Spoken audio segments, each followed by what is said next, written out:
I stood there in my backyard, staring at 8,000 gallons of water that had taken me 2 years to collect. Gone, every single drop. The massive rainwater tanks that had sustained our entire community garden now sat empty, their valves twisted open like broken wounds. Karen stood on her porch across the street, arms crossed, watching me with that smug smile I had come to despise. She thought she had won. She thought destroying months of careful conservation would break my spirit and force me to remove what she called my eyesore water containers. But Karen made one critical mistake. She had no idea that those tanks did not just water my plants. They were the lifeline for 37 families who depended on our community garden to feed their children. And now, looking at her satisfied expression as our vegetables withered in the summer heat, I realized something that would change everything. This was not just vandalism, this was war. My name is David, and I never wanted to be the guy fighting the homeowners association. I moved to Willowbrook Estates 3 years ago because it seemed like the perfect suburban community. Tree-lined streets, friendly neighbors, and enough backyard space to pursue my passion for sustainable living. That passion led me to install something that would eventually put me at war with the most vindictive person I have ever met. The rainwater collection system started as a simple project. 8 large tanks connected to my gutters, designed to capture and store rainwater for dry periods. Nothing fancy, nothing illegal, just smart water conservation. I spent weeks researching local regulations, HOA guidelines, and installation requirements. Every tank was properly positioned, correctly connected, and fully compliant with both city codes and association rules. What made the system special was not just the water it saved, but where that water went. Our neighborhood community garden had become the heart of our small community. Families gathered there every weekend, children learned about growing food, and elderly residents found purpose tending tomatoes and peppers.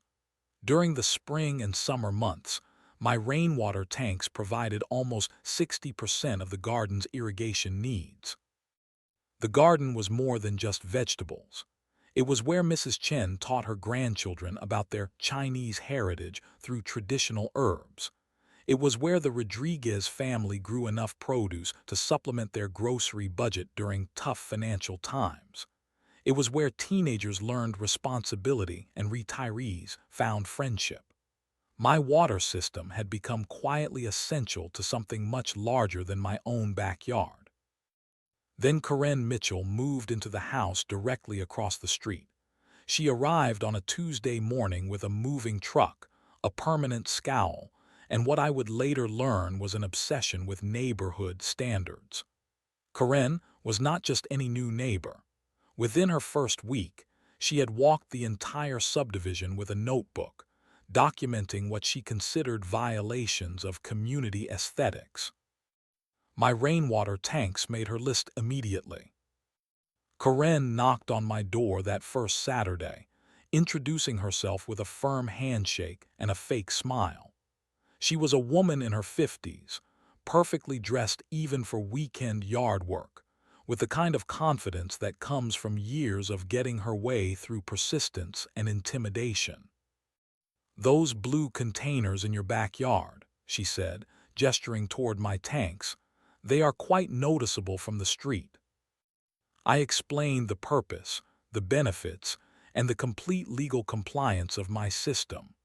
Karen listened with the patience of someone who had already made up her mind. "Legal or not," she replied, "they lower property values and violate the spirit of our community standards. I will be joining the HOA board next month, and addressing issues like this will be my priority."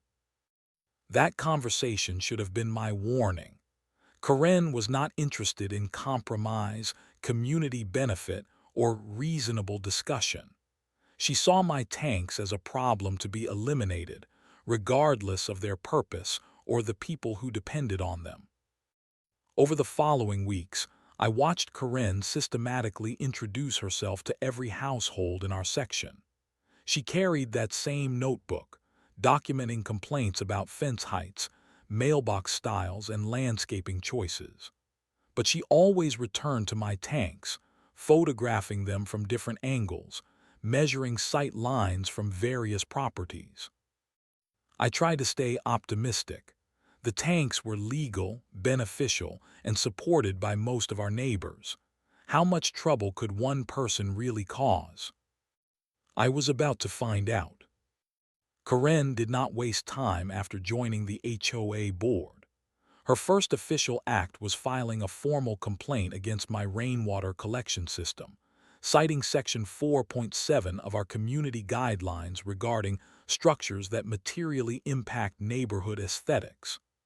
The complaint included professional photographs, property value impact estimates, and a petition signed by what she claimed were concerned residents. I requested a copy of the petition, 3 signatures, out of 142 homes in our subdivision. The HOA meeting that month was held in the community center, a small building that normally hosted birthday parties and book clubs. Karen had transformed it into her personal courtroom.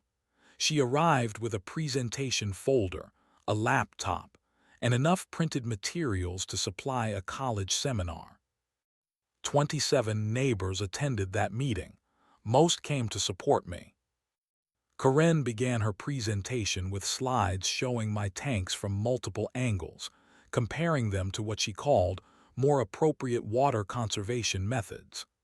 She had researched underground cisterns, decorative rain barrels, and professional landscape irrigation systems. Each alternative cost between $8,000 and $15,000. These industrial containers, Karen announced, clicking to a photo that made my tanks look particularly large, represent the kind of residential creep that destroys property values and community character. I was allowed 10 minutes to respond. I brought my own photos, the community garden in full bloom, families harvesting vegetables, children learning about sustainable agriculture. I explained how my system provided water during dry periods, supported 37 families, and operated within all applicable regulations. Mrs. Patterson, an elderly woman who grew prize-winning roses in the garden, stood up during my presentation. "Those tanks water my roses when the city restricts irrigation," she said firmly. "They water the vegetables that feed my grandchildren when they visit. Anyone who wants to remove them better have a plan to replace that water." The room erupted in agreement. Neighbor after neighbor stood to defend the tanks and the garden they supported. Karen's expression shifted from confident to frustrated to angry as the community rallied around my system. The official vote was postponed pending further legal review, but the message was clear.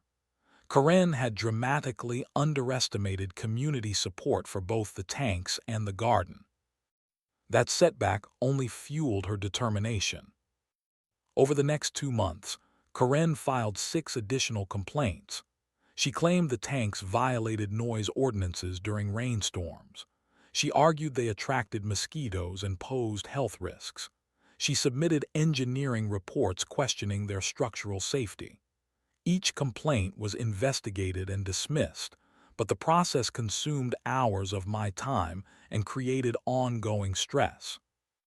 Karen also began what I can only describe as surveillance. She drove past my house every morning and evening, often stopping to take more photographs. She questioned delivery drivers about tank maintenance. She even approached my next-door neighbor, offering to help fund landscaping that would screen the visual impact of my system. The harassment campaign extended beyond official channels. Karen created a neighborhood Facebook group called Willowbrook Property Values, where she regularly posted about compliance issues and community standards. My tanks featured prominently in her posts, along with complaints about everything from lawn mowing schedules to holiday decoration timing. Most neighbors ignored her digital crusade, but Karen attracted a small group of supporters. 3 other board members began voting with her on unrelated issues. 2 residents started filing their own petty complaints about neighbor activities. The community atmosphere that had originally attracted me to Willowbrook was slowly poisoning. The breaking point came during the October HOA meeting. Karen had prepared another presentation, this time featuring expert testimony from a friend who claimed to be a property assessment specialist. The testimony was clearly biased and poorly researched, but Karen presented it as definitive proof that my tanks reduced surrounding home values by an average of $12,000. I had prepared my own expert response, including actual property sales data and testimony from 3 real estate professionals. The evidence overwhelmingly supported the conclusion that my tanks had no measurable impact on property values and might actually increase appeal to environmentally conscious buyers. Karen listened to my presentation with visible irritation. When I finished, she stood up and made a statement that revealed her true intentions. "Mr. Davis," she said, using my last name with cold formality, "you can present all the data you want.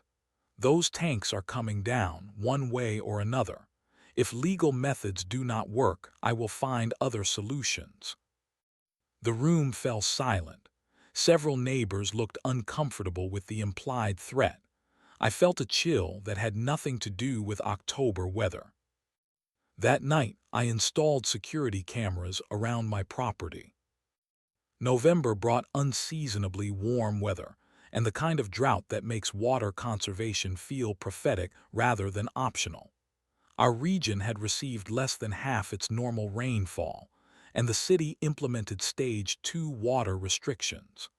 Lawn irrigation was banned, car washing prohibited, and residents were encouraged to reduce consumption by 20%. My rainwater tanks became more valuable than ever. While neighbors watched their gardens wither, our community garden thrived with stored water from earlier storms. Families who had planned to harvest winter vegetables for Thanksgiving meals now depended entirely on my system to keep their plants alive. The irony was not lost on me.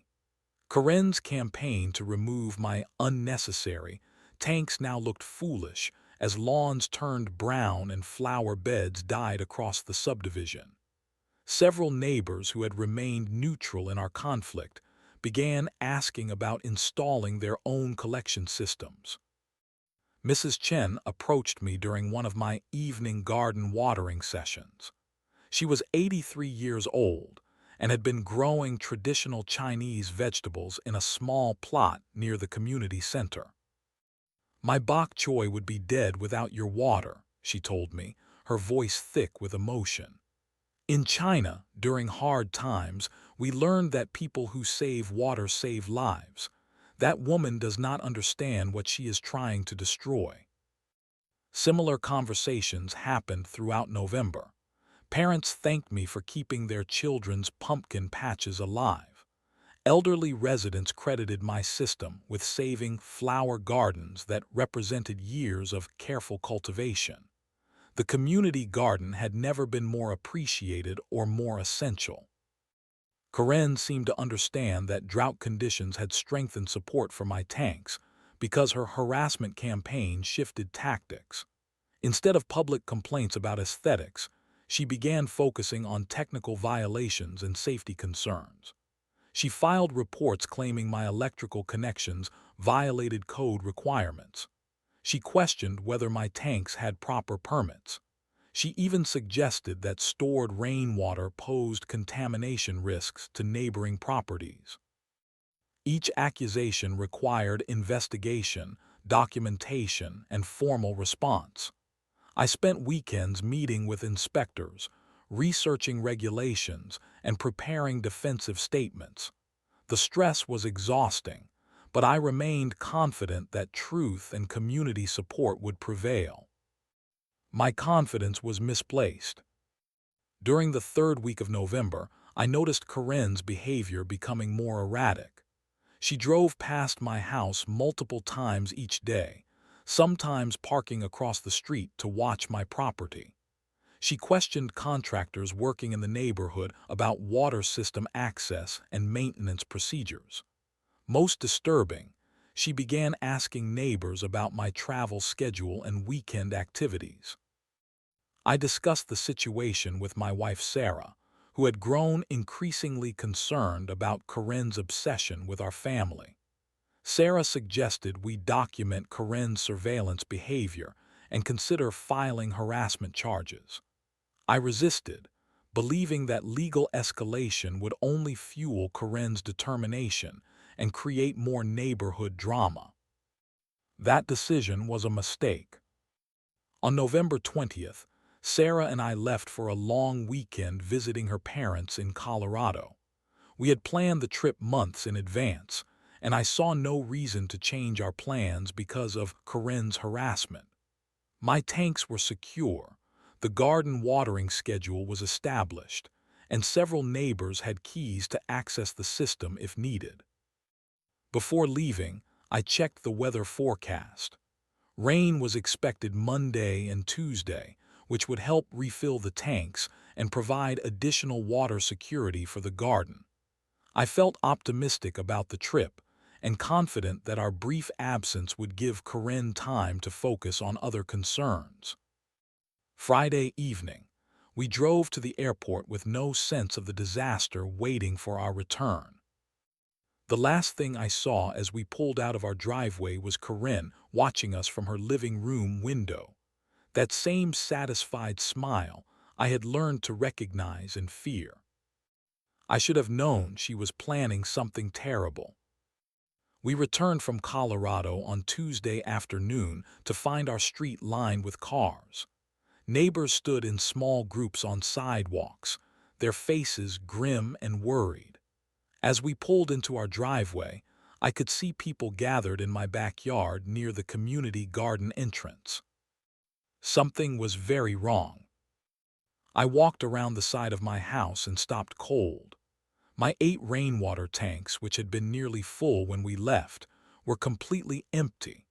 Every valve had been opened, every connection loosened, 8,000 gallons of carefully collected water drained onto the ground.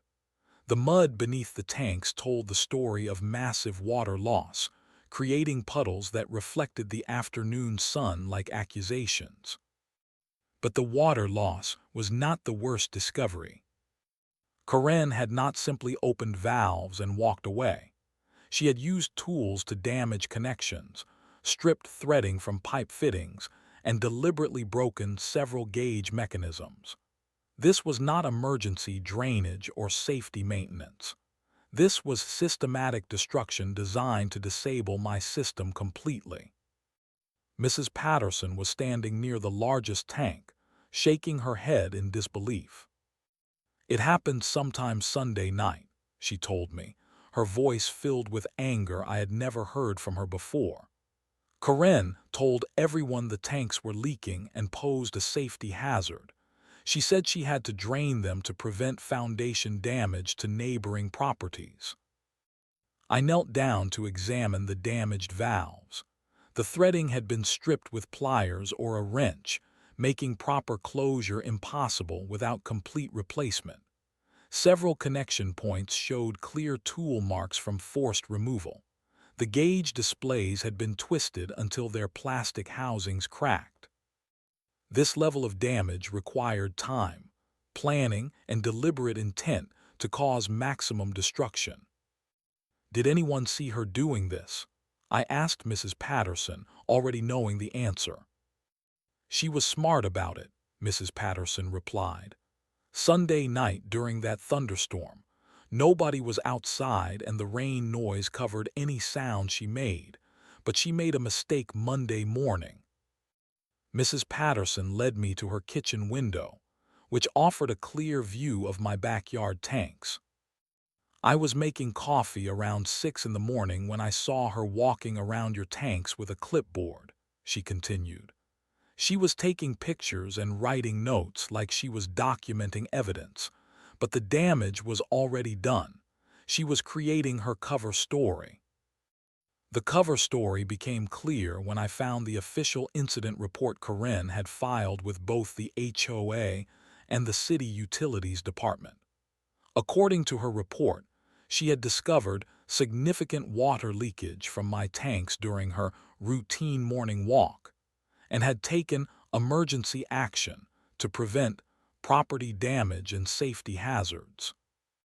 The report claimed that structural failure of my tanks had created immediate danger to surrounding properties, requiring immediate drainage to prevent foundation undermining and electrical hazards. Karen had documented her heroic emergency response, with photographs showing the drained tanks and muddy ground. Her story might have been believable if not for the obvious tool marks and deliberate destruction of components that could not fail naturally. I spent Tuesday evening photographing every damaged valve, every stripped connection, every broken gauge. I documented the tool marks, measured the precise locations of damage, and collected soil samples from areas where the water had pooled. If Karen wanted to play games with false reports, I would respond with overwhelming evidence. Wednesday morning, I filed police reports for vandalism, criminal mischief, and destruction of property. The responding officer examined the damage and agreed that the evidence clearly indicated deliberate sabotage rather than system failure or emergency response. But the legal process would take time, and the community garden could not wait for justice. Without water from my tanks, the garden faced complete crop failure within days. November vegetables that families were counting on for holiday meals would die. Plants that represented months of careful cultivation would wither in the drought conditions that still gripped our region. I arranged for emergency water delivery, costing $800 per week until my system could be repaired. Replacement parts and professional installation would cost another $3,000, but the financial damage was nothing compared to what Karen had really destroyed. She had destroyed trust. She had destroyed community cooperation. She had destroyed the security that comes from knowing your neighbors respect property and personal boundaries. That evening, I confronted Karen directly. She answered her door with the same satisfied smile I had seen before our trip. "I hope you understand," she said calmly, "that those dangerous tanks needed to be drained before someone got hurt. I probably saved you from a lawsuit." Her complete lack of shame, her willingness to lie directly to my face, her obvious pleasure in the destruction she had caused. In that moment, I realized that reasonable people cannot reason with unreasonable opponents. Karen had chosen war. Now she was going to learn what war actually costs. Word of Karen's sabotage spread through Willowbrook Estates like wildfire. By Thursday morning, my phone was ringing constantly with calls from neighbors expressing outrage, offering support, and sharing their own stories of Karen's harassment that I had never heard before. The Martinez family told me about Karen filing noise complaints about their children playing in their own backyard. The Johnsons described her attempts to fine them for parking their work truck in their driveway overnight. Mrs. Williams revealed that Karen had tried to force her to remove bird feeders because they attracted unwanted wildlife. What emerged from these conversations was a pattern of systematic harassment that extended far beyond my water tanks. Karen had been building cases against multiple families, collecting evidence of minor rule violations, and creating a climate of fear and compliance throughout our community. But the destruction of my tanks had crossed a line that united everyone against her. The community garden volunteers organized immediately. Led by Mrs. Chen and Mrs. Patterson, they established emergency watering schedules using city water and garden hoses. Families took turns covering the additional water costs. Parents brought their children to help hand water plants that the tank system had previously irrigated automatically. What struck me most powerfully was watching our community come together in crisis. Children who normally played video games spent hours watering vegetables with careful attention. Teenagers who rarely spoke to adults worked alongside elderly neighbors to save endangered plants. The garden became a symbol of everything Karen had tried to destroy: cooperation, generosity, and shared purpose. Friday morning, I met with attorney Michael Roberts, who specialized in property law and HOA disputes. Michael had handled similar cases throughout the region and immediately recognized the seriousness of Karen's actions. "This goes way beyond simple vandalism," he explained after reviewing my evidence. "Deliberate destruction of water conservation infrastructure, filing false emergency reports, and systematic harassment create multiple causes of action. We can pursue property damage, intentional infliction of emotional distress, and possibly criminal charges." Michael also researched Karen's background and discovered troubling patterns. She had been involved in similar disputes in 2 previous neighborhoods, eventually moving after creating enough conflict to make her position untenable. In both cases, she had escalated from complaints to direct action when legal methods failed to achieve her goals. "She is what we call a serial HOA aggressor," Michael continued. "Some people become addicted to the power of enforcement and rule interpretation. When that power is challenged or limited, they often resort to increasingly extreme measures." The legal strategy we developed was comprehensive. First, we would pursue criminal charges for vandalism and filing false reports. Second, we would file civil suits for property damage, harassment, and interference with water rights. Third, we would document every aspect of Karen's behavior to establish the pattern necessary for restraining orders and HOA removal. But legal action was only one front in this battle. Sunday afternoon, Mrs. Patterson called an emergency neighborhood meeting at the community center. Over 60 residents attended, the largest turnout in the subdivision's history. The agenda was simple: Karen Mitchell's behavior and what the community intended to do about it. One by one, families stood up to share their experiences with Karen's harassment. The stories were remarkably similar: excessive rule enforcement, threats of legal action, surveillance of family activities, and attempts to create conflict between neighbors who had previously lived in harmony. The Rodriguez family described Karen photographing their children's bicycles and threatening fines for improper storage. The Chen family told of Karen demanding they remove traditional decorations she considered inconsistent with community aesthetics. The Patterson family revealed Karen's attempts to ban their grandchildren from visiting because of excessive noise violations. What became clear during that meeting was that Karen had systematically targeted anyone who did not conform to her narrow vision of suburban perfection.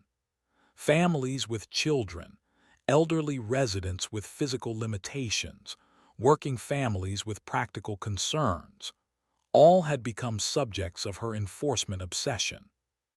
But the tank destruction had finally provided proof of how far Karen was willing to go. Mr. Rodriguez, a soft-spoken man who worked 2 jobs to support his family, stood up near the end of the meeting.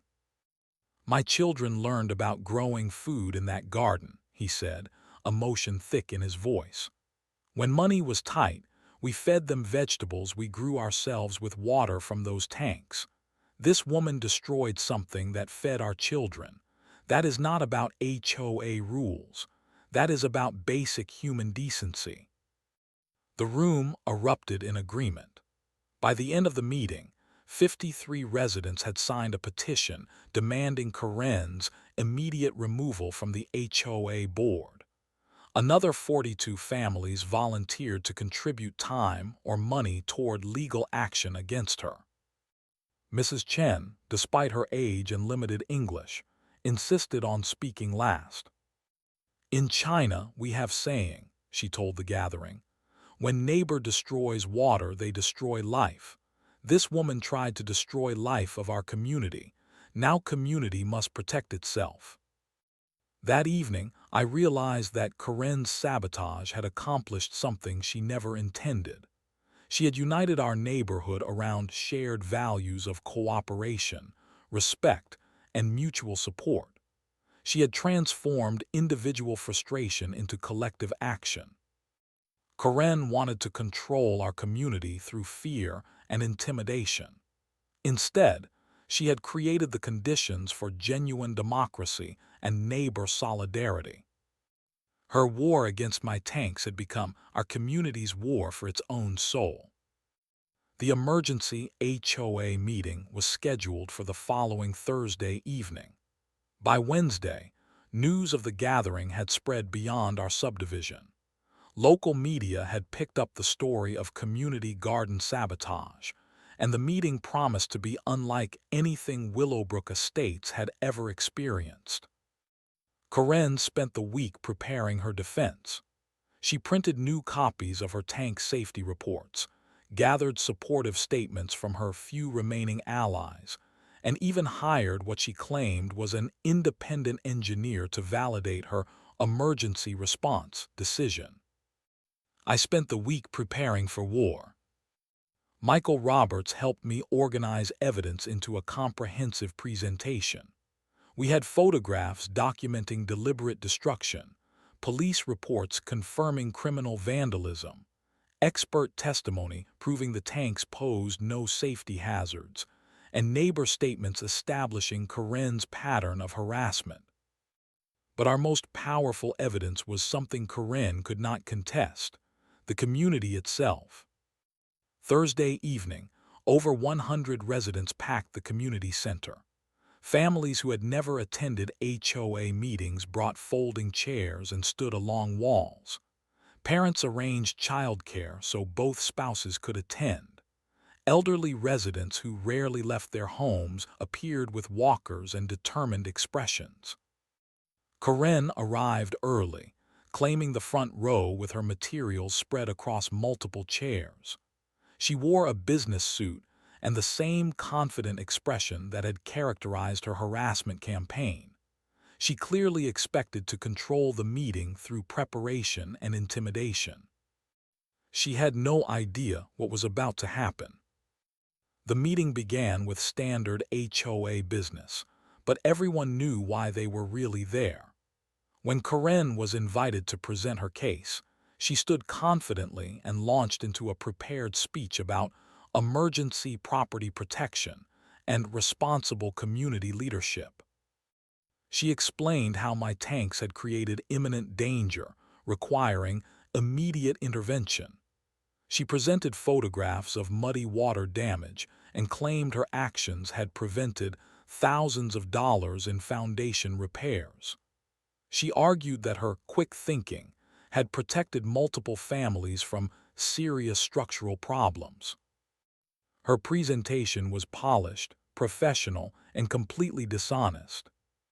When Karen finished, I was invited to respond. I walked to the front of the room carrying a single folder and looked directly at Karen before beginning. "Karen, you lied," I said simply. "You lied to the HOA, you lied to the police, and you are lying now to your neighbors." I opened the folder and began displaying photographs of the damaged valves, stripped connections, and broken gauges. Each image showed clear evidence of deliberate sabotage that could not be explained by system failure or emergency drainage. "These tool marks did not happen naturally," I continued, holding up close-up photographs. These connections were not loosened by water pressure. These components were destroyed deliberately, systematically, and maliciously. The room was completely silent. Karen's confident expression began to crack as neighbors examined the evidence of her destruction. But the photographs were only the beginning. One by one, families stood up to share their experiences with Karen's harassment. Mrs. Martinez described months of complaints about her children's normal play activities. Mr. Johnson detailed Karen's attempts to ban his work vehicle from his own driveway. Mrs. Williams told of Karen's demands to remove bird feeders from her private property. Each testimony revealed Karen's systematic campaign to control and intimidate families who did not conform to her narrow standards. The pattern was unmistakable, the evidence overwhelming. Karen attempted to interrupt several speakers, claiming their complaints were irrelevant to the tank discussion. But her objections only highlighted her inability to address the mounting evidence of her abusive behavior. The final testimony came from Mrs. Chen, who stood slowly with help from her granddaughter. "This woman," Mrs. Chen said, pointing directly at Karen, "tried to kill our garden. She tried to kill food that feeds our children. In my country, person who destroys community water is enemy of community. Here is same." The room erupted in applause. Karen's face turned red with anger and embarrassment as neighbor after neighbor stood to show support for Mrs. Chen's words. When the testimonies ended, the HOA board called for a formal vote on Karen's removal. The result was overwhelming: 47 votes for removal, 3 votes against, with 2 abstentions. Karen was no longer a board member. But legal consequences were just beginning. As the meeting ended, Karen was served with papers for both criminal charges and civil lawsuits. The process server had waited outside the community center to ensure proper delivery in front of witnesses. Karen looked at the legal documents with shock and growing panic.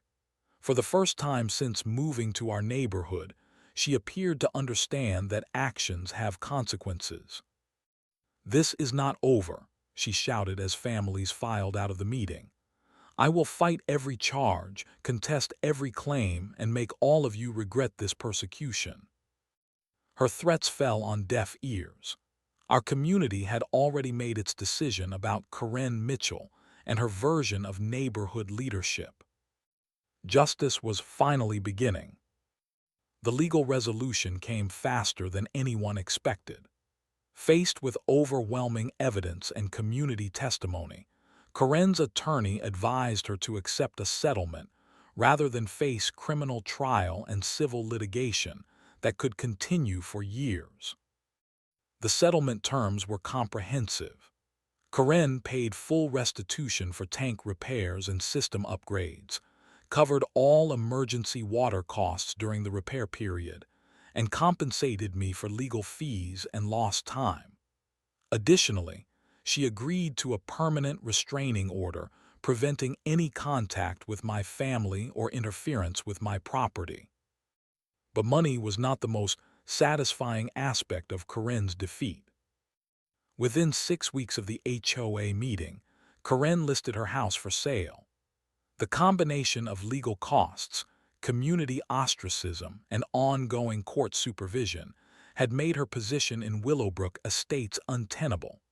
She moved out on a cold February morning, loading her belongings while neighbors watched from windows with obvious relief.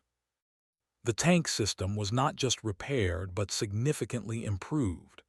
Using settlement funds and community donations, we installed additional storage capacity, upgraded connection systems, and added backup pumps for enhanced reliability. The new system could store over 10,000 gallons and support the garden even during extended drought periods. More importantly, Karen's attack had strengthened our community in ways that continued long after her departure. The emergency response to save the garden had created lasting friendships between families who had previously been casual acquaintances. Children who worked together during the crisis continued playing together afterward. Adults who shared watering duties became regular social contacts. The HOA itself was transformed. New oversight procedures prevented any single board member from exercising excessive authority. Regular community meetings ensured resident concerns were addressed before they escalated to conflict.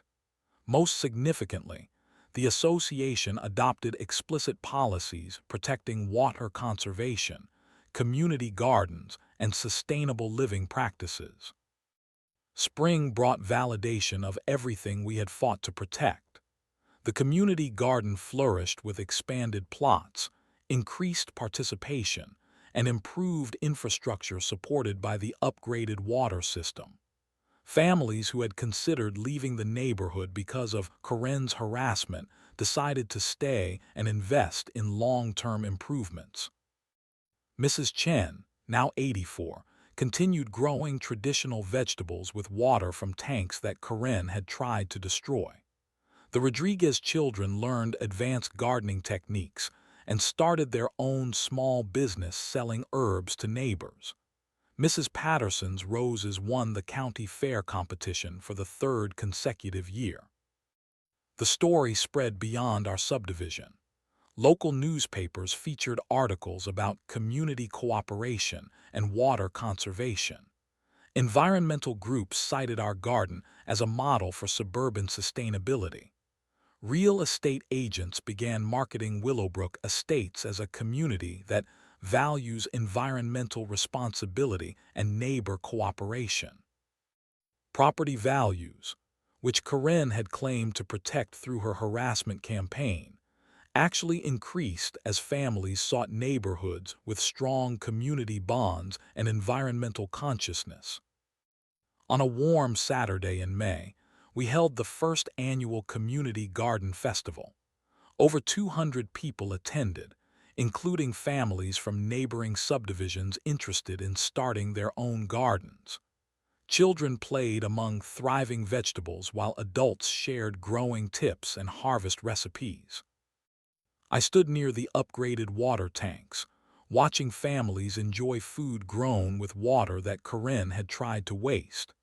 Mrs. Chen approached with a basket of bok choy and that quiet smile that had sustained her through decades of challenges. "Water that survives attack becomes stronger," she told me, gesturing toward the improved tanks and flourishing garden. "Community that survives attack becomes family." She was right. Karen's attempt to destroy our water system had ultimately created something more valuable than efficient irrigation. It had created genuine community, mutual support, and shared commitment to values that matter more than arbitrary rules. The tanks still collect rainwater.